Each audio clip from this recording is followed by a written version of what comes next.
Ahora viene el 2 de abril, que es el día que el presidente Trump va a anunciar los famosos aranceles al mundo entero. Hoy, como el 90% de esos comentócratas dicen que la presidenta de México es responsable de lo que va a pasar el 2 de abril. Pues es un asunto de una medida que está tomando el presidente Trump. ¿Qué hacemos nosotros? Pues buscamos la mejor condición para nuestro pueblo y para la nación. Y un plan que ya en su momento se presentará, pues para afrontar esta situación.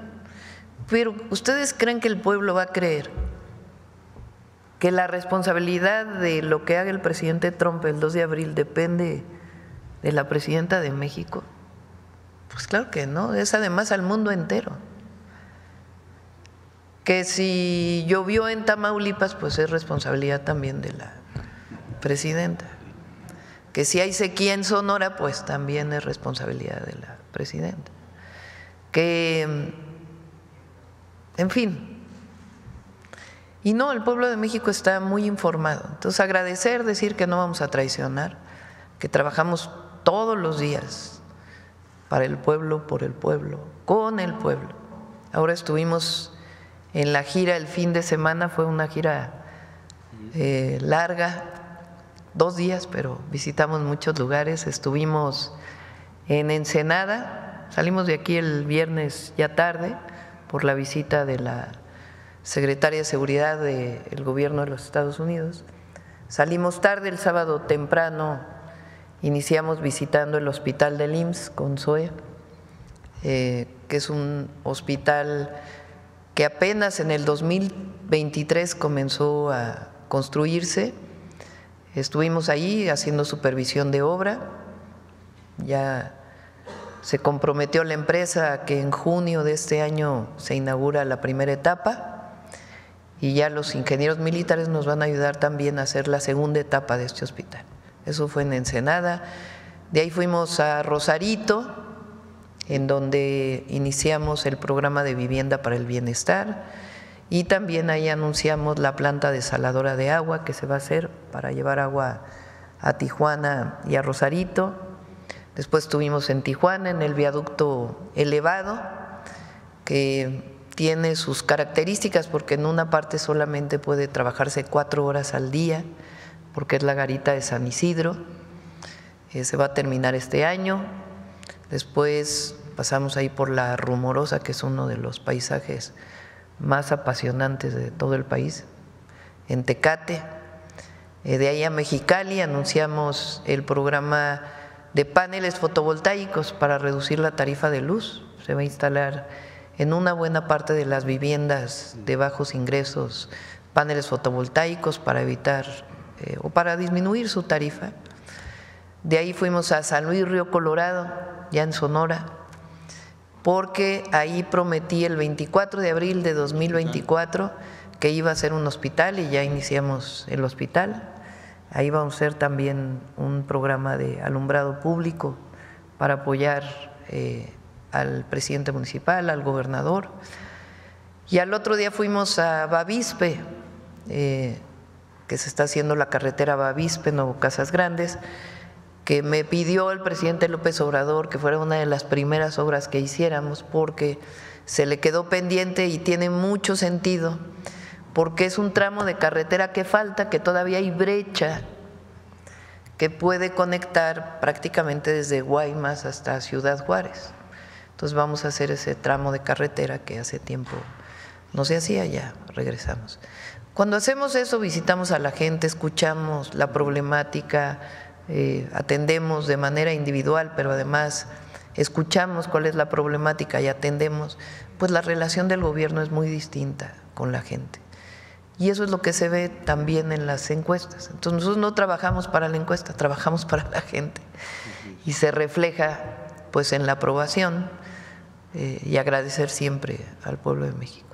Yo en lo particular la vi muy contenta ahí en La Rumorosa y en Rosarito, bueno, otro tanto en Sonora, pero sobre todo ahí en La Rumorosa. Sí, la gente está muy contenta. Sí. Por cierto, que dicen que el INE, bueno, el INE dijo que no podíamos hacer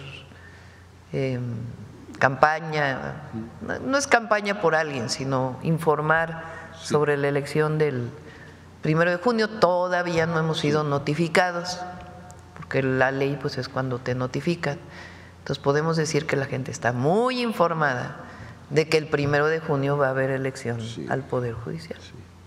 Mi tercera pregunta tiene que ver con la cultura. Como ustedes saben, el programa de radio de Voces del Periodista con la maestra Celeste Santemira y en la revista con Mauricio Lum, le damos privilegio a este tema. La semana pasada tuve oportunidad de estar aquí frente al Museo de Hacienda, que bueno que está el titular, para ver todo el programa de pago en especie. Y realmente es un tema, es un tesoro lo que tenemos ahí. Yo creo que parte de la identidad mexicana está reflejada por los artistas, pintores, escultores, fotógrafos. El fondo está constituido por más de 11,200 piezas y que a lo largo de estos años lo promueve la Secretaría de Hacienda, y es un programa, a lo mejor ya no se acuerdan muchos de los colegas, pero lo propone David Alfaro Siqueiros en los años 50. Entonces, Presidenta, hoy la conferencia llega allende las fronteras y nos buscaron desde la ciudad de Argentina para pedirnos un favor que tiene que ver con el pintor David Alfaro Siqueiros, porque resulta que allá en Argentina, después del ejercicio plástico, esta obra que estuvo ahí arrumbada por casi 30 años, se logra rescatar a través de los congresos de los países. Pues el presupuesto, y van investigadores y restauradores mexicanos, tanto de México como también allá de Argentina, y se logra rescatar ese ejercicio plástico que queda como una obra monumental para el patrimonio, pues también de los argentinos, pero también de los mexicanos. Y resulta que una familia mexicana tiene una obra inédita de David Alfaro Siqueiros. Es un Masonite de 1,60 por 1,21. Aquí traigo la fotografía. ¿En Argentina? Que es La Pescadora. Ajá.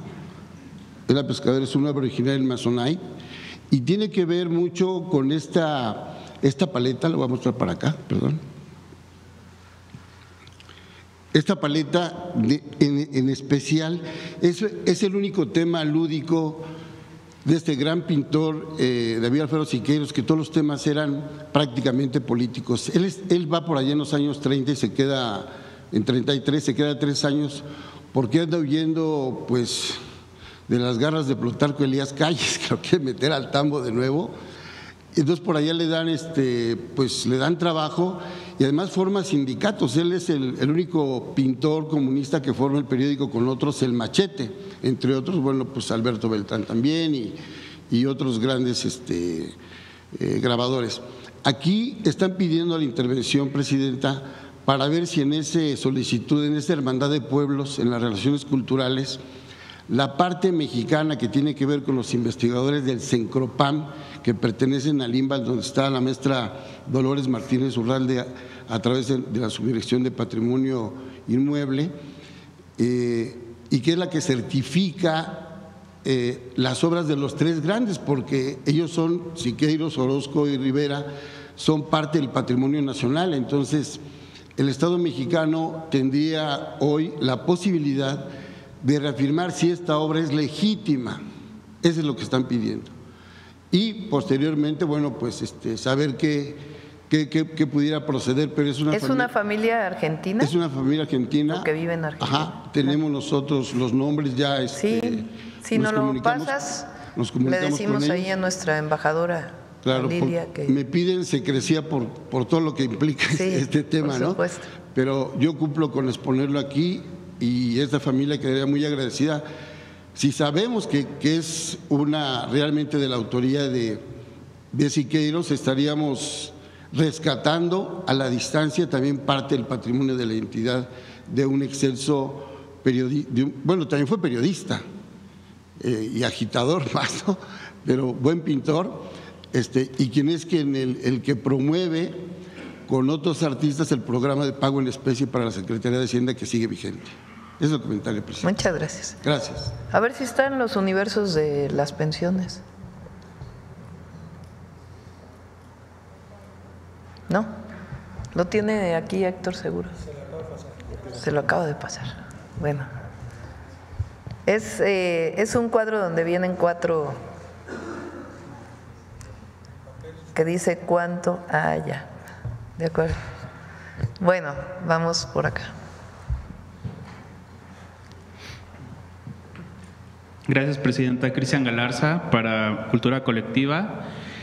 La pregunta sería también del tema, independientemente del complemento del Fondo de Pensiones para el Bienestar que ahorita nos explicaron, saber si habrá la posibilidad de que los funcionarios que fueron incorporados a la reforma del 2007, sin información o, bueno, presionados, algunos expresan que así fue, pudieran regresar a la ley anterior del 2007, si pudiera abundar. No lo permite la ley. O sea, ¿cuál es el problema?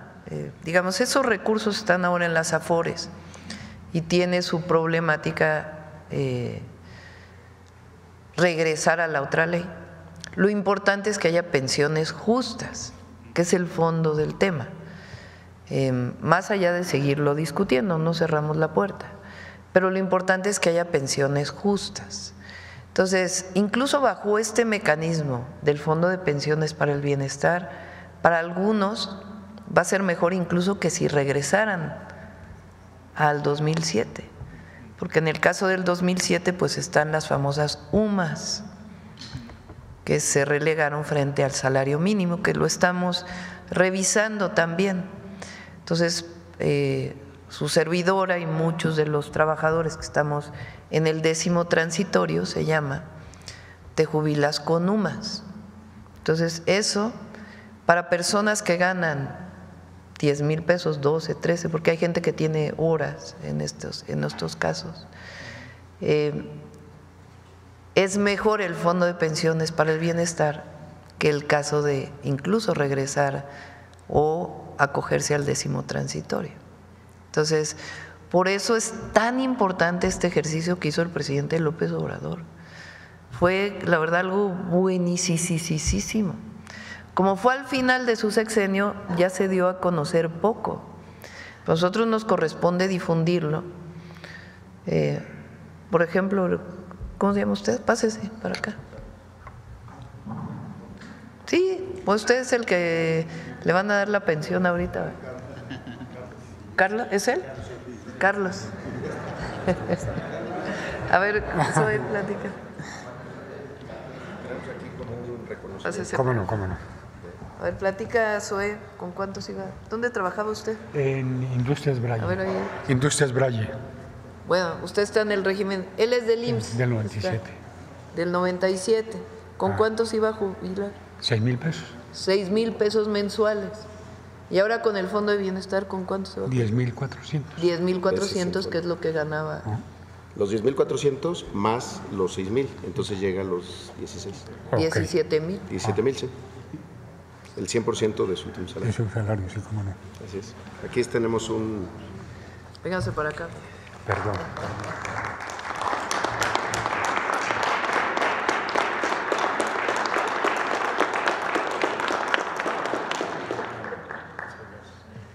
Como el señor Carlos, ya hay 3,000 casos. Gracias, presidente. Sí, como el señor Carlos, hay ya más de 3,300 casos que desde que se implementó el Fondo de Pensiones ya no se jubilan, no se pensionan con tasas de reemplazo del 30% o del 40%, sino del 100% de su último salario.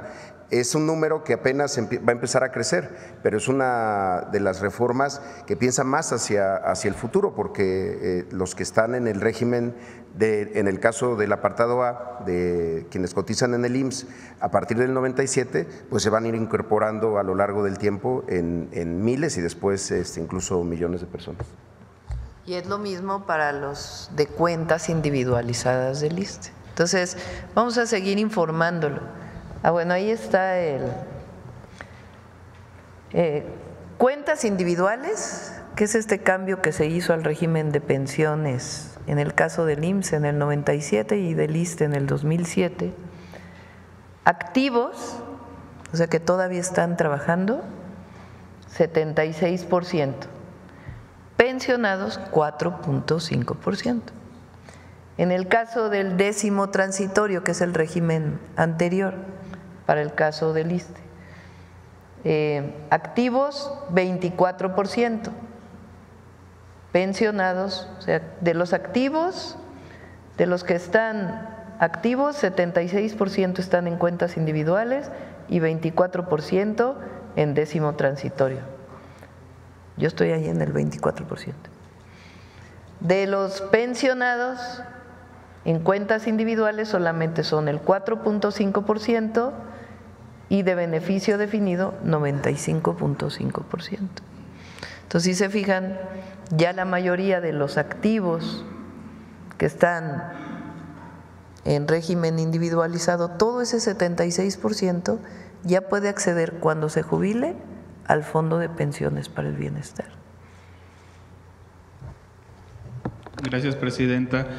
También un poco en el mismo tema del FOBISSSTE, saber si los servidores públicos que no estén activos o que estén pensionados podrán solicitar créditos del FOBISSSTE. Todos los que tienen derecho pueden pedir su crédito. Los que ya tienen su crédito y que tienen deudas impagables, se les va a ayudar a todos, sean pensionados o sean activos. Okay. En otro tema, bueno, igual es un poco, este fin de semana usted arrancó con el programa de vivienda allá en Baja California.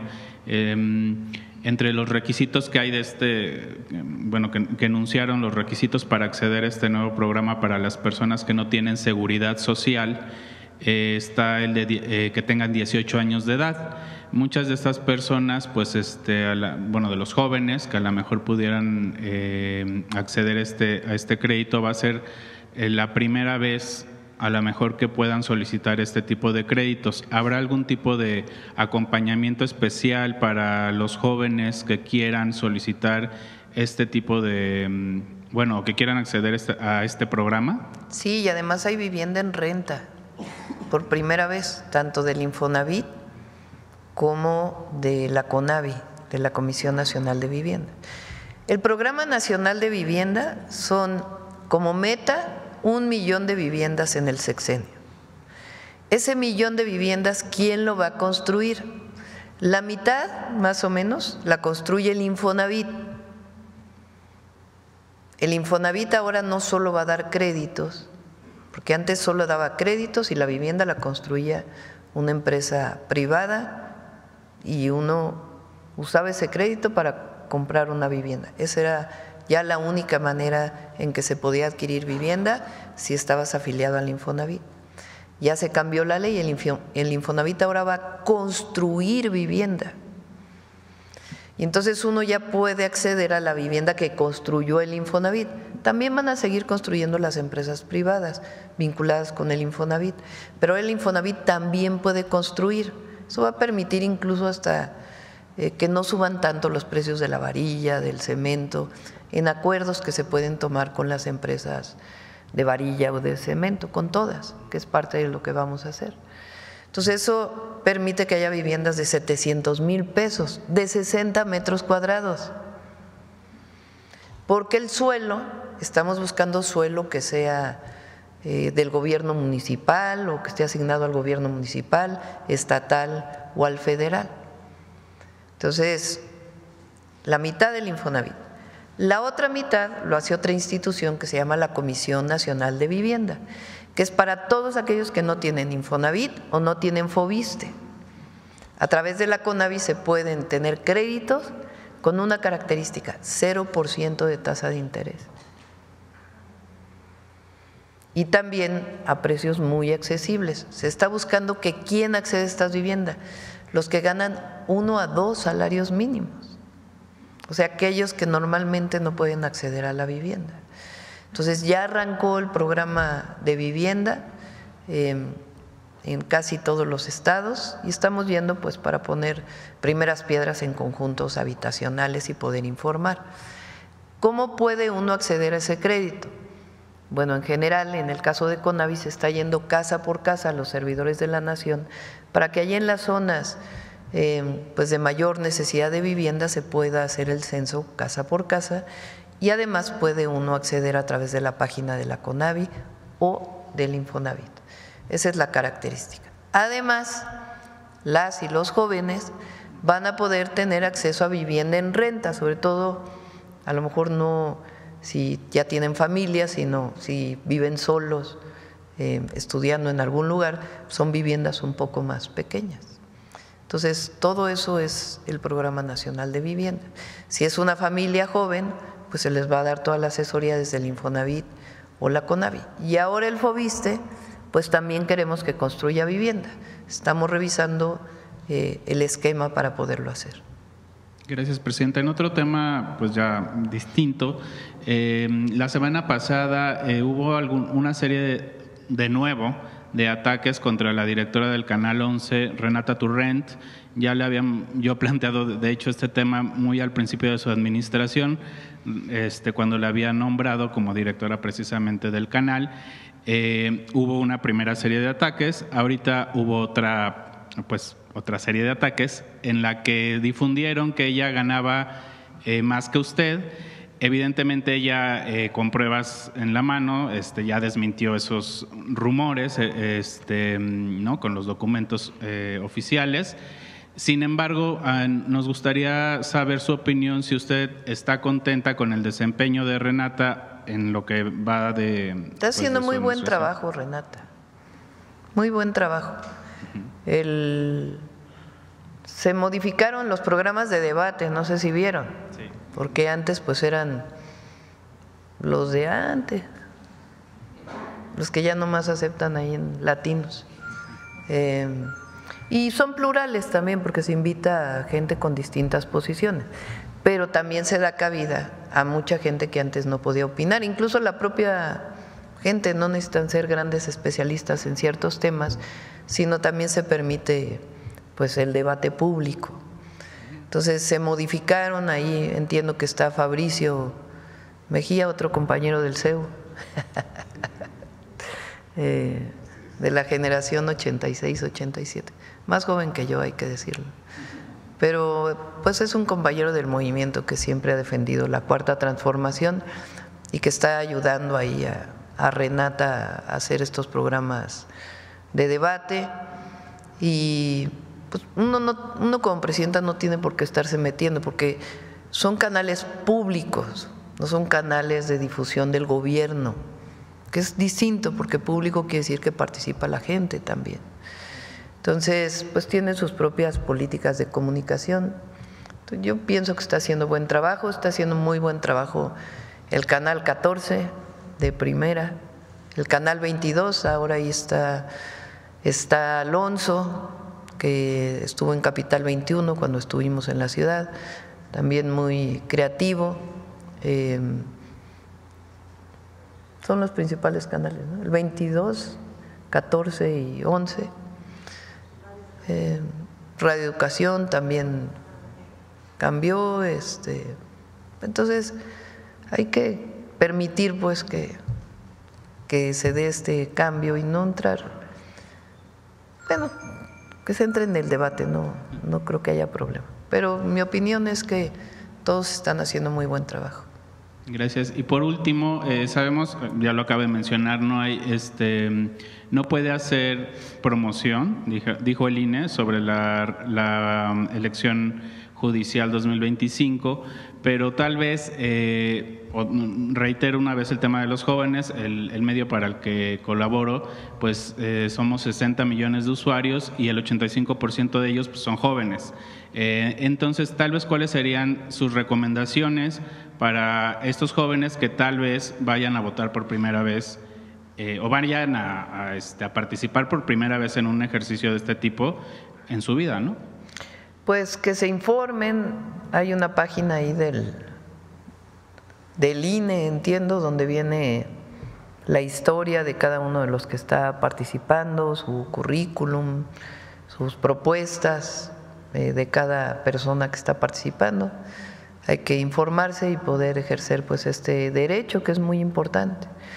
En cuanto a la difusión del gobierno, el objetivo pues es promover que participe la gente el 1 de junio. No vamos a promover el voto por una o por otra persona, sino sencillamente la participación. De todas maneras, aquí pasamos el anuncio que estaba saliendo por parte del gobierno para contribuir con el INE en la promoción de la votación del 1 de junio.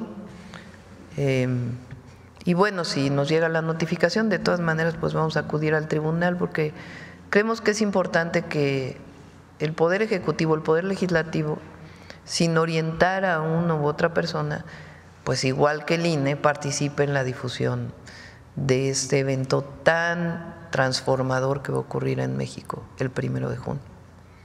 Gracias, presidenta. Buen día, presidenta. Carlos Domínguez, de Nación 14. Presidenta, arranca formalmente operaciones del corredor interoceánico del Istmo de Tehuantepec. Sobre esto, preguntarle su opinión al respecto, presidenta, si se espera más llegadas de buques al puerto de Salina Cruz y cuál sería su llamado a las empresas, a los empresarios, para que confíen en este corredor. Sí, el corredor interoceánico consiste en la línea principal de Salina Cruz a Coatzacoalcos, después de Coatzacoalcos a Palenque, ahí se junta con el Tren Maya, ahí va a haber una derivación a Dos Bocas, al puerto de Dos Bocas en Paraíso, Tabasco, y luego de Salina Cruz por el sur hasta Ciudad Hidalgo, en Chiapas, en la frontera con Guatemala. Lo que empezaron a llegar fueron buques más grandes por la escollera que se hizo con el presidente López Obrador en Salina Cruz para transportar ya en el tren interoceánico. Ya había algunos productos, pero ahora fueron vehículos los que se transportaron. En Salina Cruz se está desarrollando todavía el puerto con inversión pública y también con inversión privada, que quedó desde el presidente López Obrador. Están por llegar varias grúas muy importantes. Se va a hacer también un almacenamiento para granos, que también es importante, y otras acciones para fortalecer el puerto de Salina Cruz. Y eso va a permitir pues todo el movimiento. Es un proyecto excepcional, da una alternativa al Canal de Panamá, y en el momento en que esté completo el puerto de Salina Cruz, pues va a tener mucho más actividad. En otro tema, presidenta, este fin de semana en el auditorio Telmex de la Universidad de Guadalajara, en Jalisco, un grupo de música sinaloense de banda llamado Los Alegres del Barranco realizaron lo que podría catalogarse como un homenaje a un líder de un grupo del crimen organizado, presidenta, aunque la universidad ya se disculpó, dijo que no tenían control sobre esto, y el gobernador dijo que esto no debería de suceder. ¿Cuál es el mensaje de usted, de la presidenta de la República? Pues no debería de ocurrir eso. Para los organizadores, sobre todo. No debería de ocurrir eso, imagínense. No está bien. Se haga una investigación. No es correcto. ¿Debería haber consecuencias sobre este acto? Pues hay que ver si tiene una connotación de qué tipo, pues. Pero pues hay que fijarse a quién invitan y cuál es el espectáculo que va a haber, porque no se puede hacer apología de la violencia ni de los grupos delictivos. En el marco, presidente, de que la semana pasada anunció usted la presentación de una iniciativa en colaboración con diversos compositores para precisamente erradicar esto de la música mexicana, ¿cuál sería el mensaje? Y si nos podría… Bueno, no erradicar la música mexicana, que promover, porque no es un asunto de prohibir, de decir ahora ya se va a prohibir los corridos tumbados que hablan de apología de la violencia, no. Se trata de promover a través de un concurso que se va a hacer de participación masiva, la música mexicana en sus distintos géneros con otro tipo de contenidos. Eso es lo que se va a hacer y eso pues va a incorporar y va a mandar un mensaje. Y al mismo tiempo se trabaja en el tema de inseguridad y también pues de atención a las causas. Es una parte de este proceso. Sería todo. Gracias, presidente. Gracias.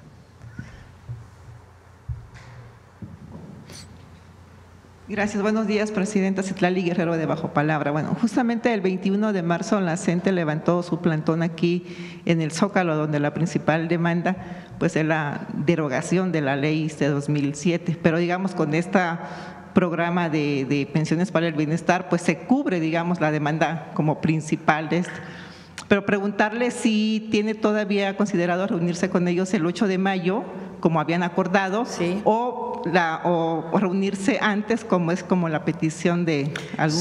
Se está reuniendo Martí, se está abierta la mesa de diálogo siempre. No necesariamente la presidenta tiene que atender todas las reuniones, porque pues a veces tenemos un poquito de trabajo, y para eso están los secretarios de Estado, las secretarias de Estado. Entonces está abierta la mesa de trabajo con la secretaria de Gobernación, con el director del ISSSTE, con el secretario de Educación y quien se considere Secretaría de Hacienda, si es necesario, para poder explicar estos temas. Nunca vamos a cerrar las puertas del diálogo, jamás, con la CENTE. A veces pues quisiéramos cumplir con todo y el presupuesto no nos permite pues cumplir con todo, pero se buscan mecanismos que hagan justicia a las maestras y a los maestros. Eso es lo que hacemos siempre, porque nosotros no vamos a ser como los gobiernos neoliberales que hicieron toda esta campaña acusando a los maestros como si hubiera una mala educación pública, cosa que es falsa. Las maestras y los maestros de México son de lo mejor que hay, o lo mejor que hay en nuestro país. Los padres y madres de familia dejan a sus hijos en la escuela pública y además de que enseñan a leer, escribir, a matemáticas, todo lo que aprendemos en la escuela, pues de alguna manera cuidan a nuestros hijos durante las horas que están en la escuela, no de alguna manera cuidan a nuestros hijos. Entonces, ¿cómo los vamos a criticar? Por supuesto que buscamos lo mejor para las maestras y los maestros de México. A veces los presupuestos pues no alcanzan para poder garantizar todo lo que nos están solicitando, pero se buscan mecanismos como el Fondo de Pensiones para el Bienestar que garantice una pensión más justa, o como lo que estamos haciendo con el FOBISSSTE para garantizar que no estén pagando pues con mecanismos de créditos que se hicieron en el pasado neoliberal, que lo único que eran negocios o para la banca o para los desarrolladores inmobiliarios. Entonces ahora estamos cambiando el modelo en el caso de la vivienda e informando pues todo lo que hizo el presidente López Obrador para mejorar las pensiones. Y vamos a seguir en diálogo. El 8 de mayo tenemos este diálogo y también pues están ahí los compañeros para poderlos atender siempre. Gracias, presidente. ¿Usted va a estar presente en esa reunión del 8 de mayo? Sí, sí, sí. Gracias. En otro tema, presidenta, bueno, el presidente Andrés Manuel en julio del año pasado inauguró la ampliación de la carretera que va de Acapulco a todas las playas de Costa Chica, pero quedó pendiente un tramo de 15 kilómetros de Ometepec a la región Amusga. En estas regiones en donde hacen los huipiles hermosos de Guerrero, y pues preguntarle si usted consideraría como terminar ese tramo que beneficia a las mujeres justamente que hacen estos huipiles. Sí, la idea es terminar todos los tramos que van desde Puerto Escondido, sí, hasta Zihuatanejo, o sea, toda la carretera de la costa que atraviesa por Oaxaca y Guerrero. Ahora, este año vamos en un tramo de Pochutla, que también quedó pendiente, y vamos a seguir mejorando. Por cierto que en esta zona, en efecto de Amusgos, de Ometepec, de Pinotepa Nacional, donde hay muchísimas mujeres artesanas de huipiles hermosísimos, ahí se va a hacer una parte muy importante del programa que anunciamos aquí de apoyo a las artesanas para la producción de los huipiles, y estamos haciendo el renacimiento, vamos a decirlo así, de Fonart, para que puedan tener acceso a un comercio más justo. Además de Original, que va a 4, en este año van a ser 4, no solamente uno como se hacía antes, a través de ferias de venta de artesanías vinculadas con los artesanos, directo de Secretaría de Cultura con las y los artesanos. De igual manera vamos a hacer un renacimiento de Fonart, que ya lo vamos a presentar, para que puedan vender sus productos a precios justos, el gobierno ayude a vender y regrese pues todo el recurso a las y los artesanos. Entonces sí. ¿Quedaría este año esa ampliación o está considerado para el próximo? El de Pochutla, déjenme revisarlo. Yo creo que es nada más en la parte de Pochutla, y esta parte ya del límite Guerrero, Oaxaca, yo creo que estaría hasta el otro año.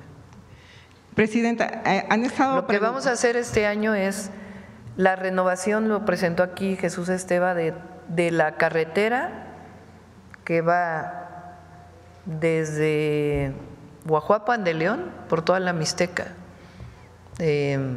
hacia Pinotepa Nacional y todas sus derivaciones. Incluso se conecta hasta la montaña de Guerrero. Es un mejoramiento integral de todas esas carreteras que estaban muy deterioradas. Presidenta, le están preguntando en el chat y también me han enviado muchos mensajes los habitantes de Copala, pues porque hay pendiente más de 300 casas que no recibieron el censo el 2 de marzo y me están pidiendo que les recuerde que usted se comprometió pues que el 100%… Es que ya se hizo el censo ahí, se hizo el censo, fue voy a tomar tantita agua, perdón. Fue Diego Hernández, que es el compañero de Bienestar de la Ciudad de México, a hacer el censo. Fueron 3 días, creo que estuvo ahí para poder hacer el censo. Se visita las casas para poder pues darles el apoyo. Donde más daño hubo en esa zona es en los terrenos agrícolas. Ahí ya aprobamos un programa especial de la SADER para que pueda apoyar para recuperar pues incluso palmeras de producción de coco que se derribaron con el huracán John. Entonces ahí viene ya un programa especial para ellos. Y de estas 300 familias que no recibieron el apoyo para sus casas, dicen que, pues hay que ver cuántas son. Están sin techos, otros se cayeron la pared y que no han podido… Pues se hace el censo. O sea, Diego recibió todas las solicitudes, los compañeros de Bienestar hacen el censo y ya de manera individual se dan los recursos. Eso es como procedemos. Pero le pido ahí a Ariadna que haga una nueva revisión. Muchas gracias, presidenta. Gracias. Copala se lo va a agradecer. Sí. ¿Perdón? Bien. Hablamos de temas de migración y de seguridad. Como siempre decimos nosotros colaboramos, nos coordinamos con Estados Unidos para la seguridad de ambos países. Nunca nos subordinamos y siempre con respeto a nuestra soberanía.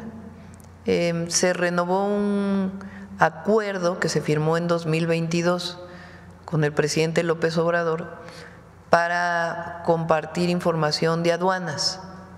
Ese fue uno de los resultados de la reunión. Ella lo solicitó y se había firmado en el 2022, lo firmamos nuevamente y quedaron pues algunos trabajos que fue parte de los acuerdos que se tomaron en febrero en Washington, en la reunión en donde fueron secretarios de Estado de México y secretarios de Estado de los Estados Unidos. Pero bien, no, por lo pronto no tengo pensado ir. A ver acá y luego acá. Gracias. Buenos días, presidenta. Buenos días a todas y todos. Sósimo Camacho, del multimedio Luces del Siglo y del programa Luces Mañaneras.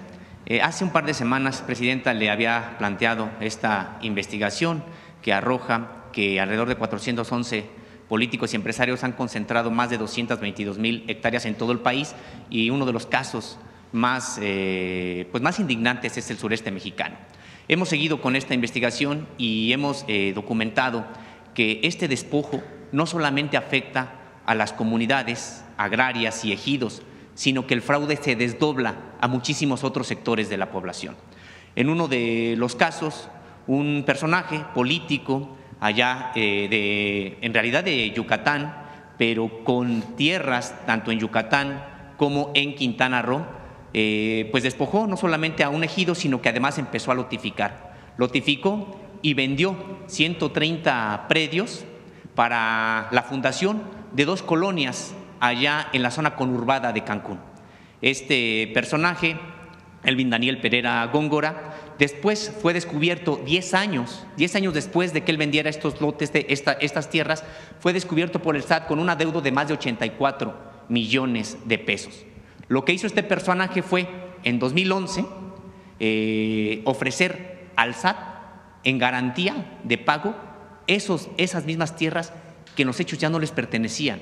El expediente que tenemos da cuenta precisamente de los pagos que realizaron familias proletarias para formar estas colonias populares y que además en ese momento, en las postrimerías del sexenio de Felipe Calderón y en los inicios del de Enrique Peña Nieto, aceptó esas tierras, las adjudicó incluso a la nación, esas tierras el propio SAT, y todo esto se hizo de manera subrepticia, sin que los propios habitantes de estas colonias se dieran cuenta, sino hasta 2016, cuando el SAE, el Servicio de Administración y Enajenación de Bienes, entonces empezó a requerir esas viviendas porque ya las estaba adjudicando en venta a otras personas.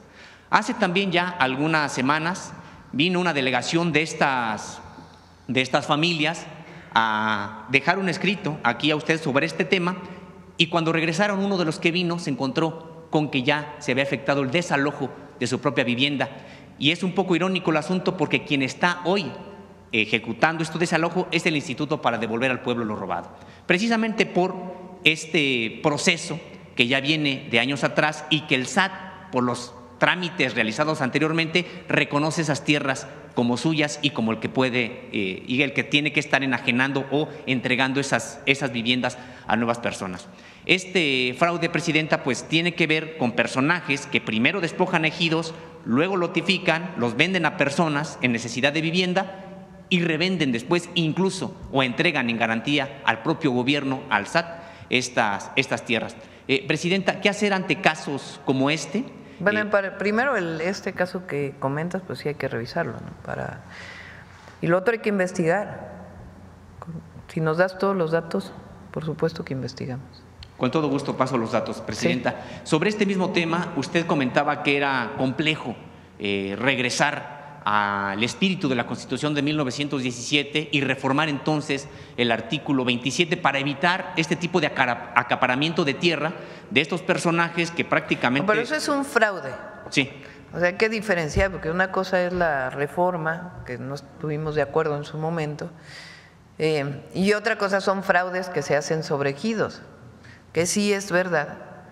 Durante mucho tiempo, particularmente en Quintana Roo, se hizo muchísimo fraude, incluso sobre tierras nacionales que había ahí. Entonces, en particular, cuando hay un fraude contra un ejido, un ejidatario, pues hay que investigar a fondo y regresar la tierra a quien es, y que investigue siempre la Fiscalía y los tribunales, porque no puede haber estos fraudes. Claro. Aquí también el problema, Presidenta, es de que el acaparamiento de tierras se da no solamente por medio del fraude, sino porque la propia ley, ya reformada, permite la disolución de la propiedad social y de los ejidos. Es decir, fraudes como estos pudieron haberse evitado de origen si es que no se logra este dominio pleno por determinados políticos, muchos de ellos exfuncionarios. Este personaje del que hoy le estoy poniendo el ejemplo, pues es un personaje político allá en Yucatán, candidato, mucho tiempo militante del PRI, después de Movimiento Ciudadano, y que hoy pues prácticamente no tiene ningún citatorio, ninguna molestia por parte de la autoridad, mientras las otras personas están en esta situación. Sí, lo revisamos. Presidenta, y también en otra información, bueno, pues se dio a conocer, por supuesto, que hubo ya esta reforma para proteger los maíces nativos de este país, una victoria muy importante, reconocida no solamente por organizaciones sociales en México, sino a nivel internacional. Sin embargo, todavía están vigentes pues las leyes que instrumentalizarían esta reforma a la propia Constitución. Es decir, por ejemplo, la ley de la Sibiogem se le conoció mucho tiempo como la ley Monsanto, y esta pues todavía está vigente, y eso podría retrasar la aplicación de esta reforma constitucional. Preguntarle sobre si su administración estará ya trabajando sobre reformas a estas leyes secundarias para armonizarlas con la reforma constitucional. Sí, de todas maneras la Constitución ya lo prohíbe y eso está por encima de cualquier ley. Y además de trabajar en particular sobre el tema de transgénicos, pero estamos por publicar por parte de SADER un decreto en donde se prohíben muchísimos plaguicidas que todavía no están prohibidos en México. Mucho tiempo se habló del glifosato, pero todavía no, el DDT, por ejemplo, imagínense, todavía no está formalmente prohibido, aunque ya prácticamente no se vende. Entonces viene que ya están prohibidos incluso en otros países y que aquí no se ha prohibido su uso, que daña muchísimo a la salud. Viene ya también un decreto en este sentido, ya lo vamos a estar informando. Finalmente, Presidenta, uno de los saldos de esa supuesta guerra contra el narcotráfico, digo supuesta porque en realidad los cárteles de narcotráfico se fortalecieron durante ese periodo de Felipe Calderón, no solamente pues, fue el crecimiento de estos cárteles, sino prácticamente la paramilitarización de todos ellos. Hay que recordar que incluso, bueno, ya esto desde el sexenio de Ernesto Zedillo, pues había un grupo de aeromóvil de Fuerzas Especiales del Ejército, fue comprado por uno de los grupos de narcotráfico y ahí empezó una especie de carrera armamentista y que llevó a que incluso integrantes, por ejemplo, desertores del ejército, de las fuerzas caiviles en Guatemala, estuvieran siendo también o estuvieran trabajando bajo las órdenes de cárteles de narcotráfico en México.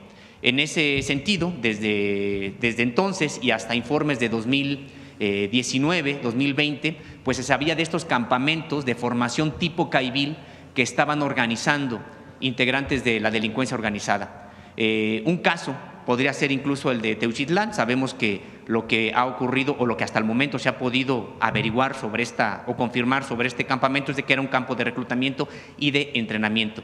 Preguntarle si usted tiene información sobre este tipo de campos con entrenamiento de fuerzas especiales tipo caivil que en su momento se reportó en México y cuántos habría en el país. Si quieren, ya cuando venga el Gabinete de Seguridad puede hablar de este tema y por supuesto que sigue la investigación por parte de la Fiscalía, en particular del predio de Teuchitlán. Gracias, presidente. Gracias. Ahorita que está ISSSTE y Hacienda. Sí. A ver, vamos acá y ya son 9:14, así que… Gracias, Presidenta. Buen día, Dalila Escobar de Proceso. La revista este mes publica el caso de un abuso sexual en contra de 2 menores en el estado de Hidalgo, en medio de un proceso que han mencionado el entorno de las víctimas que llevan el caso, que ellos señalan que está empantanado por tener uno de los presuntos involucrados, tener relación como operador político y contratista del gobierno, de Julio Menchaca. Este caso sucedió hace 3 años. Algunos de los responsables que señalan 2 niñas que fueron las víctimas del abuso serían Arturo Williams Trejo Leal y Berta Eva Medina Hernández, tíos de las menores, y quienes fueron detenidos en marzo de 2023 pero liberados 7 días después, cuando una jueza local determinó no vincularlos a proceso. En las declaraciones de las menores también se menciona a otras personas, entre ellos a una diputada local, y bueno, pues este caso se había presentado también ya aquí en la conferencia. Quisiera preguntarle cuál es el seguimiento, el avance que se tiene en torno a este asunto, si se ha informado respecto incluso de estas creo personas. Que atendí personalmente en una gira, sí, lo estaba viendo Citlali, se lo encargué y si nos das de todas maneras para checar si es el mismo caso, pero siempre apoyar pues a víctimas.